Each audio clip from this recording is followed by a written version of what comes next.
আসসালামু আলাইকুম। চলে আসলাম আমাকে তরমুজের প্রজেক্টে। এই যে অসংখ্য ফলন এসে দেখতে পাচ্ছেন এদের দিয়া।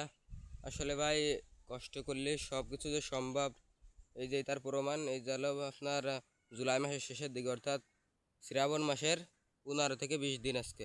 এই যে দেখেন তরমুজ, এই যে তার দিয়ে লাগানি, সব জায়গাতে তরমুজ লাগানি। তার দিয়ে বটবুটে সিম আছে। ওই যে দেখেন এই যে তরমুজ মাশাল্লাহ খুব সুন্দর হয়েছে। এই যে দেখেন দেখা যাচ্ছে। আর এই যে তারা আবার এই যে নতুন চারা দিছে, এই যে বাঙ্গি পড়িছে ভালোই। এই যে চারা দেখেন, নতুন চারা সব।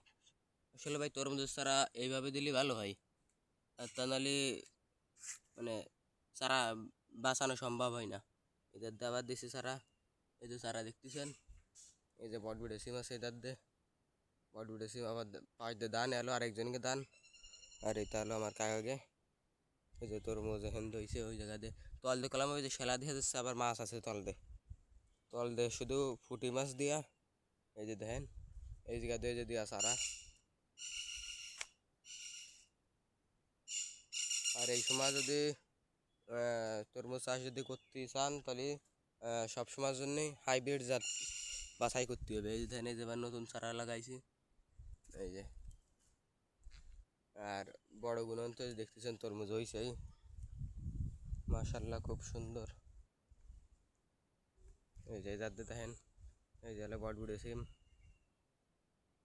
আর এই যে এই জায়গাতে হলো আপনার মাছ ছাড়া তল দিয়ে।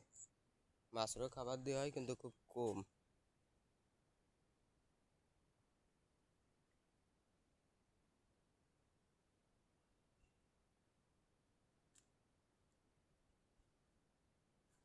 এই যে হলো তরমুজের চারা। এই দাদা আরও আছে, দাদাও দেখানোর চেষ্টা করতেছি। এই ধানের গোড়াটা কতক্ষণ ধরে লাগানি। ওই যে দাদা আছে, এই যে তরমুজ। এই দাদাদের গাছের গোড়া দিয়ে মাটি দেওয়া হয়েছে, বৃষ্টিতে মাটি আসলে সরে যাচ্ছে, তাই মাটি দেওয়া হলো। আমাদের এই জায়গায় এরকম আপনার জুল আছে হলো 12টা জুল আছে। 12টার মধ্যে তরমুজ লাগানি আর বাঙ্গি লাগানি বা শাম আছে খুব কম। এই যে দেখেন, এই জায়গাতে নতুন চারা দেওয়া হয়েছে। এই যে দেখেন চারা। আর এই যে আবার বাঙ্গি গাছ লাগানি হলো। ওই যে পাইপ আছে উপরে। নারকেল গাছের চারা তো আর ধ্যানের কিছু না, আমরা যেহেতু তরমুজ নিয়ে কথা করছি।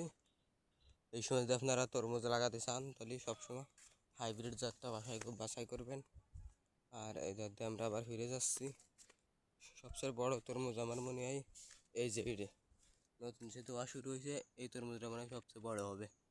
তো দেখেন কি সুন্দর দেখা যাচ্ছে। এই শ্যালা আসলে উঠিয়ে দেওয়া উচিত, শ্যালা রাখুন আর উঠিয়ে দিবানি।